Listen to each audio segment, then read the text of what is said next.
Iran ने एएससीएम मिसाइलें दाग दी हैं, टैंकरों पर अटैक कर दिया है, 45 जहाज ब्लैकलिस्ट हो गए हैं। वहीं ईरान ने ट्रंप के प्लान को भी ध्वस्त किया है। चीन ईरान के साथ आ गया है, अमेरिका को चेतावनी दी है और रूस ने ब्रिटेन पर अटैक करने की धमकी दी है। ईरान की ये जंग अब पूरी दुनिया के लिए बहुत बड़ी आफत बनने वाली है। आज 25 अगस्त 2026 है। क्या कुछ खबरें सामने आ रही हैं, एक एक करके आपको बताते हैं। सबसे पहले इस खबर को देखिए, होर्मुज लेटर के हवाले से लिखा है, यूकेएमटीओ के मुताबिक ईरान ने होर्मुज स्ट्रेट में अमेरिकी सुरक्षा के साथ जा रहे एक तेल टैंकर पर हमला किया है। इस हमले से टैंकर के इंजन रूम को नुकसान पहुंचा है और वो पूरी तरह से बेकार हो गया। एएससीएम मिसाइलें यानी कि एंटी शिप क्रूज मिसाइलों का इस्तेमाल करता है ईरान जब इन जहाजों पर हमला करता है, और उसी का इस्तेमाल करके यहाँ पर जहाज पर और टैंकर पर जो अटैक है किया गया है। क्लैश रिपोर्ट के हवाले से लिखा है, यूकेएमटीओ के मुताबिक ओमान के अश-शिशाह से लगभग 9 नॉटिकल मील उत्तर पूर्व में एक तेल टैंकर पर हमला हुआ है। इस हमले से जहाज को इंजन रूम को ध्वस्त हो गया है और जहाज बेकार हो चुका है। सभी क्रू के सदस्य सुरक्षित हैं, जबकि पर्यावरण पर किसी भी तरह के असर के बारे में स्पष्ट जानकारी नहीं है। यूकेएमटीओ ने इसकी जो जानकारी है वो दी है। अगली खबर देखिए, होर्मुज लेटर के हवाले से ईरान के गालिबाफ और तेहरान में मामले की जानकारी रखने वाले एक सीनियर ईरानी सूत्र के मुताबिक ईरान के सभी ट्रेडिंग पार्टनर्स ने निजी तौर पर ईरान से कहा है कि वो ट्रंप और बेसेंट के ऑपरेशन इकोनॉमिक आउटकास्ट को नजरअंदाज करेंगे। गालिबाफ ने कहा कि ईरान के ट्रेडिंग पार्टनर्स ने मीडिया और हमें भेजे गए मैसेज दोनों ही तरीकों से ये साफ कर दिया है कि वो इन बयानों को बिल्कुल भी गंभीरता से नहीं लेते हैं। अमेरिकियों को पता है कि उनकी डींगों पर कोई यकीन नहीं करता। अमेरिका की आर्थिक स्थिति ऐसी नहीं है कि वो दूसरे देशों के साथ अपने रिश्तों को और सीमित कर सके। यानी कि ईरान के साथ जो देश ट्रेड करते हैं, जिसमें सबसे पहले नंबर पर चीन आता है, इसके बाद जो बाकी के देश हैं जैसे कि यूएई है, सऊदी अरब है, भारत है और बाकी बहुत सारे देश हैं जो ईरान के साथ ट्रेड करते हैं, अपने जो रिश्ते हैं वो रखते हैं। अब उन देशों को डोनाल्ड ट्रंप धमकी दे रहे हैं, कह रहे हैं कि ईरान के साथ कोई भी रिश्ता ना रखा जाए। अगर ईरान के साथ वो कोई ट्रेड करते हैं, कोई इकोनॉमिक एग्रीमेंट करते हैं, तो फिर उन देशों पर सेकेंडरी सैंक्शंस लग जाएगा, यानी कि ईरान के साथ ट्रेड करने की वजह से उन पर सैंक्शंस लगा दिए जाएंगे। लेकिन इन सभी देशों ने ईरान से प्राइवेटली इस बात को कहा है कि हम ट्रंप की इस बात को नहीं मानने वाले हैं और हम आपके साथ जो ट्रेड है वो करते रहेंगे। इसी बीच चीन का भी बयान सामने आता है। होर्मुज लेटर के हवाले से चीन का बयान है, जिसमें कहा गया है कि चीन ने यूएस ट्रेजरी सेक्रेटरी बेसेंट की ओर से सेकेंडरी सैंक्शंस की धमकी का सीधा जवाब दिया है। चीन के विदेश मंत्रालय के प्रवक्ता लिन जियान ने कहा है कि हम ईरान पर प्रतिबंध लगाने की यूएस की धमकियों पर नजर रखे हुए हैं और अपने अधिकारों और हितों की रक्षा के लिए जो जरूरी होगा वो करेंगे। साथ ही उन्होंने कहा कि प्रतिबंध और दबाव बनाने के तरीके मुद्दों को सुलझाने में मदद नहीं करते। ये बयान बेसेंट की उस धमकी के बाद आया है जिसमें उन्होंने कहा था कि जो भी देश किसी कमजोर पड़ते शासन के लिए फाइनेंशियल आर्टरी यानी कि आर्थिक जीवन रेखा का काम करेगा, उसे भी उसके साथ अलग थलग पड़ने के लिए तैयार होना चाहिए। और जो देश ईरान के साथ व्यापार जारी रखेगा वो ग्लोबल पारिया यानी कि दुनिया भर में अलग थलग पड़ देश बन जाएंगे। बेसेंट इसको लेकर जो जानकारी है वो दे चुके हैं। यानी कि यहाँ पर जो डोनाल्ड ट्रंप हैं वो तैयारी कर रहे हैं ईरान के खिलाफ इकोनॉमिक बमबारी की, क्योंकि 6 महीने से हमलों से तो कोई फर्क पड़ा नहीं, हमलों से तो अमेरिका जीत नहीं पाया। जो अपने बड़े बड़े एयरक्राफ्ट जहाज वो सब अपने वो गंवा चुके हैं, तो अब इन हमलों की जगह पर वो इकोनॉमिक बमबारी के बारे में सोच रहे हैं, यानी कि इकोनॉमिकली ईरान को ध्वस्त करने के बारे में सोच रहे हैं। लेकिन इसके लिए भी ईरान ने अपनी पूरी तैयारी कर ली है। और दूसरी तरफ एक और बहुत बड़ी खबर ये सामने आ रही है कि रूस ब्रिटेन पर अटैक कर सकता है। करंट रिपोर्ट के हवाले से इसके बारे में जानकारी है। लिखा गया है कि यूके के कीव के साथ स्टॉर्म शैडो मिसाइल के ब्लूप्रिंट शेयर करने में सहमत होने के बाद रूस ने यूक्रेन के लिए ड्रोन और मिसाइल के पार्ट्स बनाने वाली ब्रिटिश फैक्ट्रियों पर हमला करने की धमकी दी है।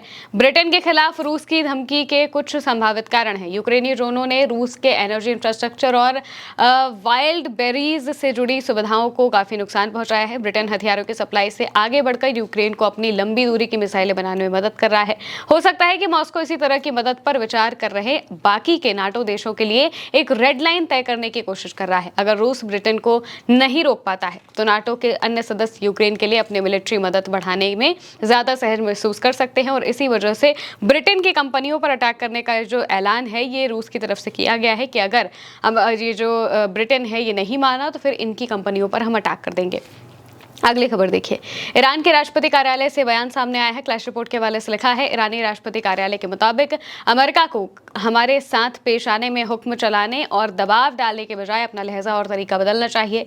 हम इस्लामी देशों और पड़ोसी राज्यों के साथ किसी भी तरह के आर्थिक, राजनीतिक और सुरक्षा सहयोग के लिए तैयार है। यानी कि बाकी के देशों को ईरान ने, अपने आसपास के जो पड़ोसी देश हैं उनको तो कहा ही है, और इसके साथ में अमेरिका को भी ये चेतावनी दे दी है कि अगर वो नहीं माने, अगर वो बार बार ईरान पर इसी तरीके से हुक्म चलाने की या दबाव डालने की कोशिश करेंगे तो फिर इसका बदला बहुत जबरदस्त तरीके से लिया जाएगा। दोस्तों, होर्मुज लेटर के हवाले से अगली खबर है, जिसमें ईरान ने ट्रंप और बेसेंट के ऑपरेशन इकोनॉमिक आउटकास्ट को ध्वस्त करने और इसे पूरी तरह से एक टीम मैनेजमेंट की चाल बताया है। कहा है कि ईरान ने ट्रंप और बेसेंट के घोषित ऑपरेशन इकोनॉमिक आउटकास्ट को पूरी तरह से उनकी मीडिया टीम की एक चाल बताया, जिसका मकसद ईरानी लोगों पर मनोवैज्ञानिक दबाव बढ़ाना है। तस्नीम को ईरान के एक वरिष्ठ सूत्र ने बताया है कि ये मीडिया ऑपरेशन आमतौर पर फाइनेंशियल मार्केट के फिर से खुलने से ठीक पहले किए जाते हैं ताकि एनर्जी की कीमतों को कंट्रोल किया जा सके। ईरान का कहना है कि हर बार एनर्जी की कीमतों को कंट्रोल करने के बाद ये कैंपेन ट्रंप के बयानों के साथ खत्म हो जाते हैं, जैसे मैं ईरान को समय दे रहा हूं, या फिर क्षेत्रीय देशों ने इसे रोकने के लिए दखल दिया है, या फिर हमने अपने सभी लक्ष्य हासिल कर लिए हैं। और खास बात यह है कि इसके तुरंत बाद ट्रंप के करीबी मीडिया आउटलेट्स ने ईरान के साथ बातचीत की बात उठाने लगी थी। ईरान का यह भी कहना है कि असल में अमेरिका ने ईरानी लोगों के खिलाफ वो सब कुछ किया है जो वो कर सकता था, शुरुआती और सेकेंडरी प्रतिबंधों से लेकर नौसैनिक नाकेबंदी और बहुत कुछ, इसलिए जमीनी स्तर पर कुछ भी नहीं होगा। यानी कि जमीन पर इसका कोई भी असर नहीं होने वाला है। ये बात अमेरिका को पता है और अमेरिका एक तरीके से ईरान के लोगों के साथ साइकोलॉजिकल वॉरफेयर खेलने की कोशिश कर रहा है, क्योंकि जाहिर सी बात है कि जब इकोनॉमी की बात आती है तो जो भार है वो लोगों पर ही पड़ता है। एक चीज के उन्हें 4 गुना 5 गुना दाम देने पड़ते हैं, इस वजह से वो परेशान होंगे। और अगर ऐसा होगा तो जो ईरान के लोग हैं वो क्या पता वापस से अमेरिका के साथ बातचीत करने के बारे में प्रेशर करने लगे। इस तरीके का ये जो प्रेशर है ये क्रिएट करने की कोशिश अमेरिका कर रहा है। लेकिन ईरान ने इस बात को साफ किया है कि अमेरिका ने बहुत सारी चीज़ें ट्राई कर ली हैं ईरान के खिलाफ, और ये उनका एक पैटर्न बन चुका है। वो अचानक से, आपने भी देखा होगा 5 से 6 महीने के बीच में डोनाल्ड ट्रंप ने कितनी बार ऐसे बयान दिए हैं कि आज की रात आखिरी होगी, या फिर कल हम बहुत भयानक हमला करेंगे, 2 दिन में बहुत भयानक हमला करेंगे। इसके बाद जब उस वक्त की बात आती है तो फिर सीधे ये आता है कि खाड़ी के देशों ने हमें रोक दिया, या फिर हम ईरान को समय दे रहे हैं, या ईरान के साथ हमारी बातचीत हो रही है। क्योंकि जब ये खबर सामने आती है कि इकोनॉमिकली प्रेशर की बात सामने आ रही है, सबसे बड़ा ये इकोनॉमिक प्रेशर है ये क्रिएट किया जाएगा ईरान के ऊपर। इसी के साथ में पैरेलली अमेरिका का जो मीडिया है वो ये भी न्यूज़ चलाने लगा था कि ईरान के साथ बैक चैनल बातचीत करने की कोशिश की जा रही है, और ये जो बात है ये पाकिस्तान के जरिए ईरान तक पहुंचाई जा रही है। यानी कि एक तरफ से वो दो तरीके की चीज़ें करने की कोशिश कर रहे हैं ताकि वो मार्केट को कंट्रोल कर सके, जैसा कि शुरू से ही देखने को मिल रहा है कि अमेरिका किस तरीके से मार्केट को कंट्रोल करने की कोशिश करता है और उसी के हिसाब से अपनी चीज़ों को आगे बढ़ाने के बारे में सोचता है। अगली खबर देखिए, टडल के हवाले से लिखा है, ईरान ने होर्मुज के नियमों का उल्लंघन करने के लिए 45 जहाजों को ब्लैकलिस्ट कर दिया है। पूरी तरह से 45 जहाजों को ईरान ने ब्लैकलिस्ट किया है और होर्मुज के इलाके में अपना दबदबा और बढ़ा दिया है। इसके अलावा जो यमन का बल है, यमन के जो हुती संगठन है, उन्होंने बैलिस्टिक मिसाइलों से अटैक किया है सऊदी के टैंकरों पर। टडल के हवाले से लिखा है, यमनी सशस्त्र बलों यानी कि अंसरल्लाह ने घोषणा की है कि उन्होंने उत्तरी लाल सागर में यानबू के पास एक बैलिस्टिक मिसाइल से सऊदी तेल टैंकर अमजान को निशाना बनाया है। उन्होंने कहा कि हमले में जहाज सीधे तौर पर प्रभावित हुआ और उसमें आग लग गई, जिससे इस इलाके में मौजूद बाकी के जहाज वहां से भागने पर मजबूर हो गए। ये भी कहा कि उनके सशस्त्र बलों ने अल अबर और अल वदियाह इलाकों में सऊदी सैन्य काफिलों पर हमला किया है, जिसमें हथियारों से लदे 10 से ज्यादा ट्रक नष्ट हो गए। साथ ही उन्होंने अल कनाइस में सऊदी बलों को निशाना बनाना, या जहां पर दर्जनों लोग मारे गए हैं या फिर घायल हुए और हथियारों के कई गोदाम नष्ट कर दिए गए हैं। अंसरल्लाह ने समुद्री नाकेबंदी जारी रखने का संकल्प लिया और चेतावनी दी कि अगर तनाव और बढ़ता है तो और भी बड़े और गंभीर हमले किए जाएंगे। यानी कि होर्मुज के साथ साथ में ये जो लाल सागर का इलाका है यहाँ पर भी तनाव जारी है। और ईरान ने एक चीज़ साफ कह दी है कि अगर आप इकोनॉमिक प्रेशर बढ़ाने की कोशिश करेंगे तो हम होर्मुज बंद करेंगे, यहाँ से एक बूंद तेल की भी निकल नहीं पाएगी मिडिल ईस्ट से।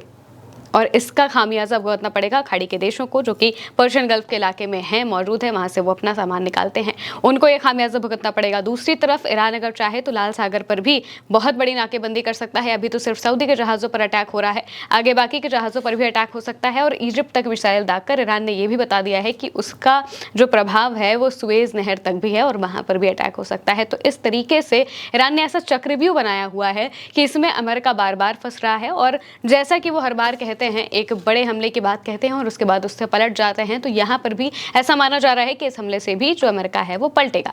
फिलहाल के लिए मेरे यानी महिमा के साथ इस खबर में इतना ही। आप देखते रहिए उल्टा चश्मा यूसी।